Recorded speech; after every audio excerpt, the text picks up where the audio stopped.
এদিকে এবার হয়তোবা ডক্টর ইউনূসের শেষ রক্ষা হবে না। এবার স্বয়ং সেনাপ্রধান নিজেই ডক্টর ইউনূসকে পদত্যাগের চাপ দিলেন। এই সুযোগে কাফনের কাপড় পরে মাঠে নেমে পড়েছে লক্ষ লক্ষ আওয়ামী লীগ এবং ছাত্রলীগের নেতাকর্মীরা।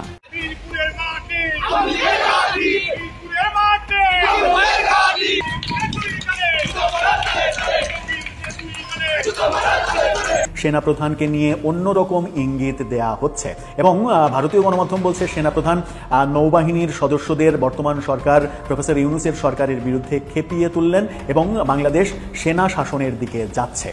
Bangladesh army chief speech update, তিনি বলছেন তৈরি থাকুন, ইউনূসের বিরুদ্ধে নৌসেনাকে খেপিয়ে দিলেন বাংলাদেশের সেনাপ্রধান। একেএম নুরুল হুদা আটক হলেন, তাতে দেখা গেল তার গলায় জুতার মালা। এখন যারা নির্বাচন কমিশনের দায়িত্বে আছেন, এম নাসিরউদ্দিন সাহেব, তিনিও কি তার সাংবিধানিক দায়িত্ব ঠিকঠাক মতন পালন করছেন অথবা পালন করতে পারবেন? এই যে সাবেক 3 প্রধান নির্বাচন কমিশনার, তাদের পথে কি তিনি হাঁটছেন না? হাঁটছেন, আমরা এখনই তেমনটাই মনে করছি। ভারতকে এড়িয়ে চীন, বাংলাদেশ, পাকিস্তানের নতুন প্ল্যাটফর্ম, বাংলাদেশ কি কোন পথে নিয়ে? দর্শক যে যেখানে আছেন আশা করি ভালো আছেন। এইমাত্র পাওয়া খুবই গুরুত্বপূর্ণ একটা সংবাদ, যে সংবাদটা আমি মনে করতেছি 10 বা 5 আগস্টের পর শেখ হাসিনা পালিয়ে যাওয়ার পর থেকে আজ পর্যন্ত এমন কোনো সংবাদ আপনি শোনেননি। দর্শক, খুবই গুরুত্বপূর্ণ একটা সংবাদ। এবার সেনাবাহিনীর পক্ষ থেকে ডক্টর ইউনূসের পতনের ডাক দেওয়া হয়েছে। এবার সেনাপ্রধান ওয়াকারুজ্জামান নিজেই তার পোস্টে লিখেছেন, আপনারা তৈরি থাকুন ডক্টর ইউনূসের বিরুদ্ধে। এবং এই পোস্ট দেখে আওয়ামী লীগের লক্ষ লক্ষ কর্মীরা মাঠে নেমে পড়েছে। শুরুতেই দেখে এসেছিলেন। দর্শক, কি হতে চলেছে, কি হচ্ছে এবং কি হবে আমি বললে অতটা বুঝবেনও না। বিজ্ঞ আলোচকরা আমাদের সাথে আছেন, তাদের মুখ থেকে শুনলে আপনারা বুঝতে পারবেন। তাই সবাইকে রিকোয়েস্ট করছি, সবাই একটু ভিন্নভাবে নজর দিয়ে খুব খেয়াল দিয়ে আজকের সংবাদটি দেখবেন এবং শুনবেন। তো কথা নয়, চলুন স্ক্রিনে বিস্তারিত দেখে আসি। তার আগে যদি আপনি চেয়ে থাকেন যে ডক্টর ইউনূস সাহেবের পতন চাই, তাহলে কমেন্টে লিখবেন। আর যদি মনে করেন না, ডক্টর ইউনূস সাহেব সুন্দরভাবে দেশ পরিচালনা করতেছে, কোনো সমস্যা নেই, তাহলে কমেন্টে বি লিখবেন। এমনকি আপনাদের মতামতটা চাই। তো কথা নয়, চলুন স্ক্রিনে একটা লাইক দিয়ে ভিডিওটি দেখে আসি। Bangladesh army chief speech update, তিনি বলছেন তৈরি থাকুন, ইউনূসের বিরুদ্ধে নৌসেনাকে খেপিয়ে দিলেন বাংলাদেশের সেনাপ্রধান। এমন হেডিং করেছে তারা। হেডিংটা আপনারা দেখে নিতে পারেন। সেই হেডিং করে তারা যেটা বলার চেষ্টা করছে সেটা হচ্ছে যে প্রতি মুহূর্তে বাংলাদেশের সার্বভৌমত্ব রক্ষা, অপরাধ দমনের মতো বিষয়গুলির ক্ষেত্রে বাংলাদেশের নৌসেনা অত্যন্ত গুরুত্বপূর্ণ ভূমিকা পালন করছে বলেও ভূয়সী প্রশংসা করেছেন জেনারেল ওয়াকার। আসলে রবিবার চট্টগ্রামে বাংলাদেশি নৌসেনার গ্রীষ্মকালীন রাষ্ট্রপতির কুচকাওয়াজ অনুষ্ঠানে যোগ দেন জেনারেল ওয়াকার। সেখানেই সেই মন্তব্য করেন তিনি। তার মন্তব্যের একাংশ ব্যবহার করে অনেকে প্রশ্ন তুলতে থাকেন, বাংলাদেশের অন্তর্বর্তীকালীন সরকারের প্রধান উপদেষ্টা মোহাম্মদ ইউনূসের বিরুদ্ধে কি নৌসেনাকে খেপিয়ে তুললেন সেনাপ্রধান জেনারেল ওয়াকার? তাকে সরানোর ছক করছেন তিনি। দীর্ঘদিন ধরে জল্পনা চলছে যে ইউনূসকে সরিয়ে বাংলাদেশের সামরিক অভ্যুত্থানের ছক চলছে। সেটার নেপথ্যে আছেন স্বয়ং বাংলাদেশের সেনাপ্রধান জেনারেল ওয়াকার, যে দাবি বারবার খারিজ করে দিয়েছে বাংলাদেশের অন্তর্বর্তীকালীন সরকার এবং সেনাবাহিনীর সদর দপ্তর থেকেও।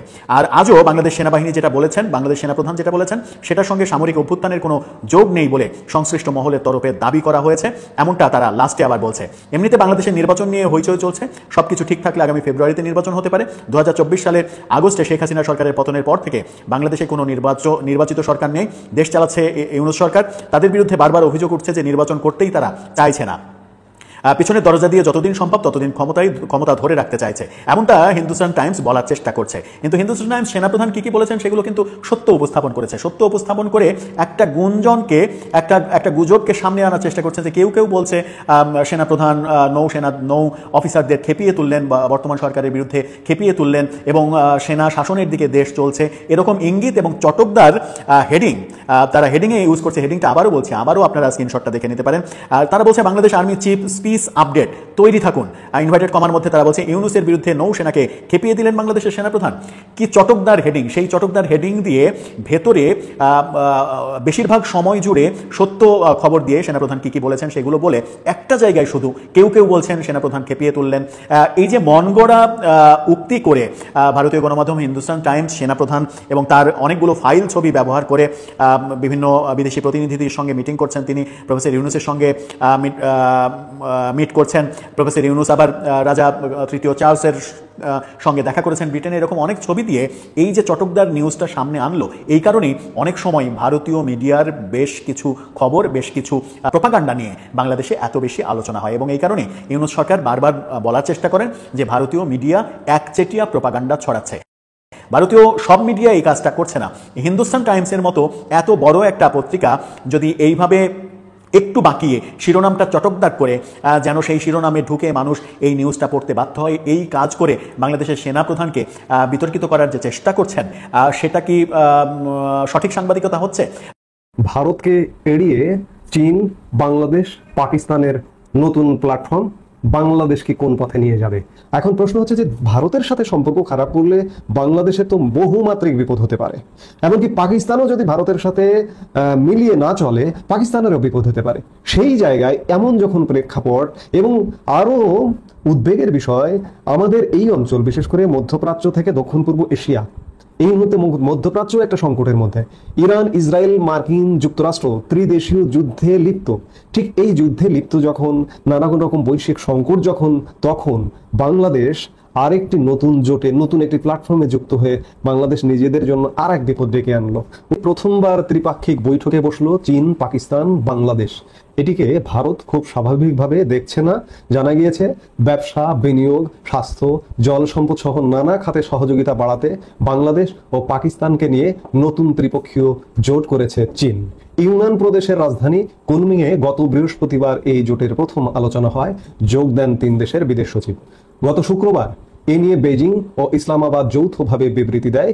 যদিও বাংলাদেশের এ ধরনের কোনো বিবৃতি এখনো পর্যন্ত চোখে পড়েনি। সেই বিবৃতিতে জানানো হয়েছে চীন, পাকিস্তান ও বাংলাদেশ একাধিক ক্ষেত্রে ত্রিপাক্ষিক সহযোগিতা এগিয়ে নিতে সম্মত হয়েছে।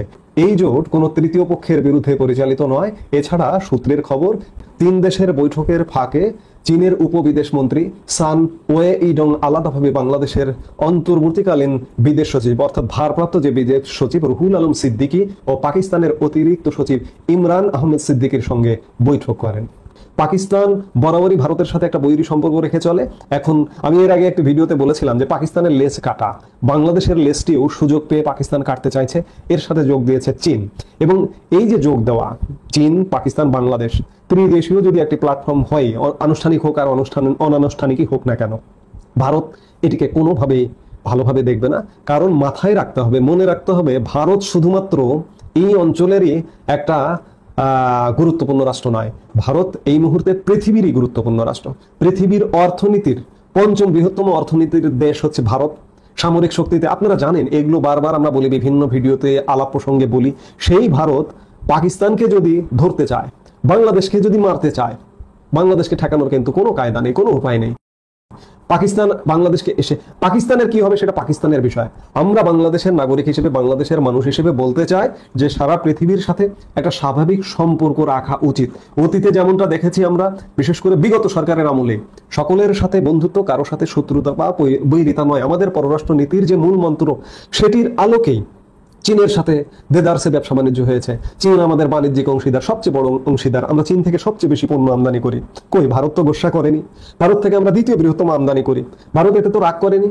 সম্পর্কটা কনভিন্স করে রাখতে হয়। কিন্তু এই মুহূর্তে বাংলাদেশে এমন একটি সরকার বসে আছে যে কনভিন্সের ধারের পাশে থাকে না। যার দরুন আমাদের কি ক্ষতি হতে পারে, আমাদের বহুমাত্রিক ক্ষতি হতে পারে। আমি বেশি দূরে যাব না, অনেক আলাপ করি এগুলো নিয়ে। এক পানি দিয়ে যদি আমাদের ভারত মারে, তাহলেই আমাদের কিন্তু অবস্থা খারাপ। এই যে পাকিস্তানে সিন্ধুর জল বন্টন চুক্তি আছে একটা, সেই জল বন্টন চুক্তি স্থগিত করেছে। এতে কিন্তু পাকিস্তানের থরকম্প অবস্থা। এটি যদি 1 বছর স্থগিত থাকে, তাহলে পাকিস্তানের একটা বিশাল অঞ্চল মরুকরণের দিকে যাবে। ঠিক তেমনি আমাদের পানি সম্পদ নিয়ে যদি ভারত কোনো অ্যাটেম্প নেয়, আমরাও কিন্তু মরুকরণের দিকে যাব। এই যে বারবার বিভিন্ন ভিডিওতে বলেছি যে আমাদের একটি 30 বছর মেয়াদী গঙ্গা চুক্তি ছিল বা এই মুহূর্তে পর্যন্ত আছে। 2026 সালে এটি শেষ হয়ে যাচ্ছে। 96 সালে আওয়ামী লীগ সরকার ভারতের সাথে চুক্তি করেছিল। এই চুক্তির সময় এসে গেছে। এই চুক্তি নিয়ে কিন্তু 2 দেশের মধ্যে কদিন আগে শোনা গিয়েছিল যে আলাপ আলোচনা হচ্ছে, কিন্তু সেই আলাপ আলোচনা বন্ধ। ভারত বাংলাদেশের সাথে এই চুক্তি করবে না। ভারত বাংলাদেশের মানুষকে চিকিৎসা দেবে না। ভারত বাংলাদেশের মানুষকে পণ্য সেবা দেবে না। কোথায় যাবেন? মহাবিপদ। আমরা একটা বিপদের মধ্য দিয়েই যাচ্ছি। আজকে নতুন করে চীন, পাকিস্তান, বাংলাদেশ যদি নতুন প্ল্যাটফর্ম গঠন করে, ভারত কিন্তু এটাকে ভালোভাবে দেখবে না এবং ছেড়েও দেবে না। বাংলাদেশ ক্রমেই যেন পররাষ্ট্র নীতির ক্ষেত্রে একটা ভয়ঙ্কর বিপদের দিকে ঢুকছে। মাঝে মাঝে মনে হচ্ছে যে বাংলাদেশে কি কোনো সরকার তো নেই। আমি তো বলেই যে সরকার আসলে নেই, অনেক কাজই কর্মে বোঝা যায় না।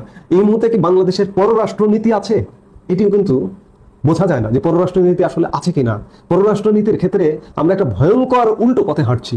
এই উল্টো পথে হাঁটা বন্ধ করতে হবে, বাংলাদেশের মানুষকে বাঁচানোর সাথেই বন্ধ করতে হবে। আজকে চীন, পাকিস্তান, বাংলাদেশের এই নতুন প্ল্যাটফর্ম, এবং বাংলাদেশ বিশেষ করে পাকিস্তানের ফাঁদে পা দেওয়া উচিত হবে না, চীনের ফাঁদে পা দেওয়া উচিত হবে না। ভারতকে আমাদের আস্থায় নিয়ে যদি কিছু করতে হয়, ওদের সাথে সম্পর্ক রাখতেও হয় চীন পাকিস্তানের সাথে, সেটি ভারতকে আস্থায় নিয়ে এগোতে হবে, নইলে বাংলাদেশের জন্য ভয়ঙ্কর বিপদ অপেক্ষা করছে। নূর হুদাকে রোববার সন্ধ্যায় রাজধানীর উত্তরা এলাকার একটি বাসার সামনে থেকে স্থানীয় কিছু মানুষ তাকে আটক করে এবং পুলিশের হাতে সোপর্দ করে।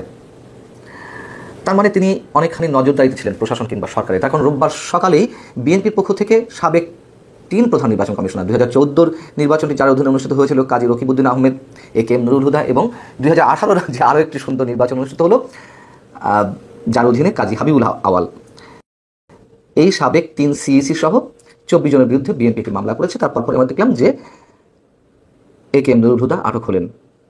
কিন্তু তাকে আটকের পর আবার যে ভিডিও আমাদের সামনে এলো তাতে দেখা গেল তার গলায় জুতার মালা।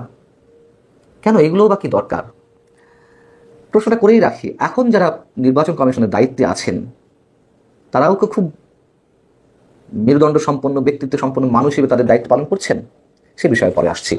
তার আগে একটা গল্প বলি। গল্প ঠিক নয়, যখন কাজী হাবিবুল আওয়াল কমিশন গঠন হবে তার আগে যখন সার্চ কমিটি গঠন করা হলো 2024-এর তুমুল বিতর্কিত নির্বাচনের ঠিক বছর খানিক আগে, তখন গণমাধ্যমে বা আমাদের সাংবাদিকদের মধ্যে একটা আলোচনা বেশ চাউর হয়েছিল যে এই যে লজ্জাজনক একটা প্রতিষ্ঠানে পরিণত হয়েছে নির্বাচন কমিশন, একটা ভঙ্গুর অস্তিত্বহীন একটা কমিশন, সেই কমিশনের প্রধান কর্তা ব্যক্তি হওয়ার মতন মেরুদণ্ড সম্পন্ন বা ব্যক্তিত্ব সম্পন্ন কোনো ব্যক্তিকে খুঁজে পাওয়া যাবে? যোগ্য ব্যক্তি অবশ্যই আছে, কিন্তু কেউ এই পদটা নেওয়ার জন্য এগিয়ে আসবেন কিনা বা দায়িত্ব গ্রহণ করবেন কিনা, আমরা অনেকেই কনফিউজড ছিলাম যে কোনো ভালো আদর্শবান ব্যক্তি অন্তত এই কমিশনের প্রধান হিসেবে আসতে চাইবেন না। কিন্তু বাস্তবতা হচ্ছে আমরা দেখলাম যে অনেক যোগ্য আদর্শবান ব্যক্তিরও অভাব ছিল না এই পদে আসার জন্য।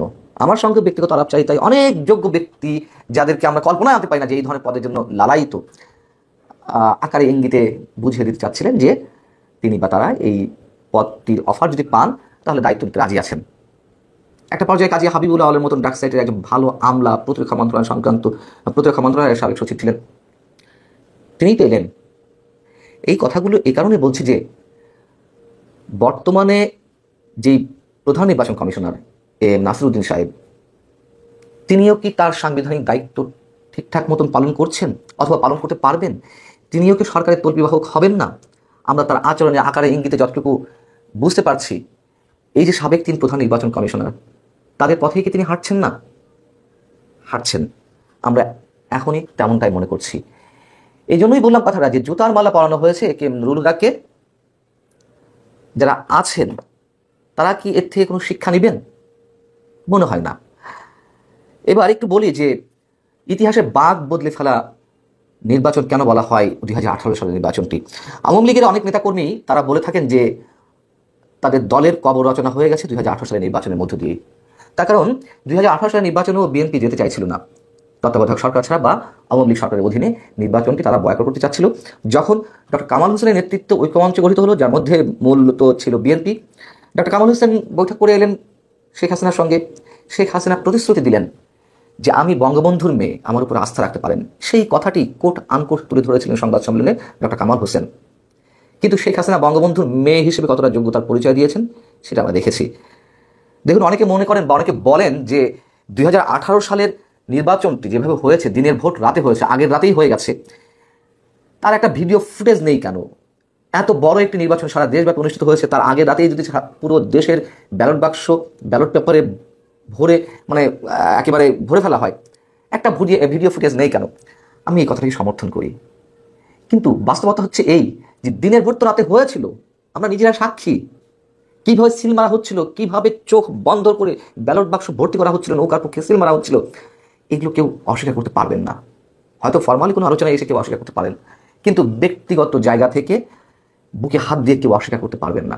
এবং সেই নির্বাচনে কি দেখা গেল, বঙ্গবন্ধুর কন্যা কতটাই নিরপেক্ষ নির্বাচন করেছেন, বিএনপির মতো দল ওই সময় 5টি আসন পেল বা 5টি আসন দেওয়া হলো। এবং সত্যি সত্যিই তো তো দর্শক দেখলেন খুব গুরুত্বপূর্ণ প্রতিবেদন। এতক্ষণ আমাদের সাথে থাকার জন্য সবাইকে ধন্যবাদ জানাচ্ছি। পাশাপাশি ধন্যবাদ জানাই আজকের আমাদের আলোচকবৃন্দদের যারা এতক্ষণে আলোচনা করছিল।